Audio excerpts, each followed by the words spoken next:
Why are using commas important? Commas are really important because if your sentence has more than one meaning, placing the comma in the correct place avoids confusion. Let's look at two sentences, one without a comma, and we're going to add a comma in the second sentence, and I'll show you how we change the meaning of the sentence. I went to the park with Tim, Walter and Jane. So you went to the park, or I went to the park, with two people, Tim, Walter and Jane.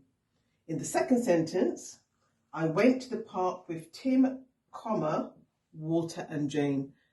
In the first sentence, I've gone to the park with two people, Tim, Walter and Jane. In the second sentence, I've gone to the park with Tim, comma, Walter and Jane. That's three people.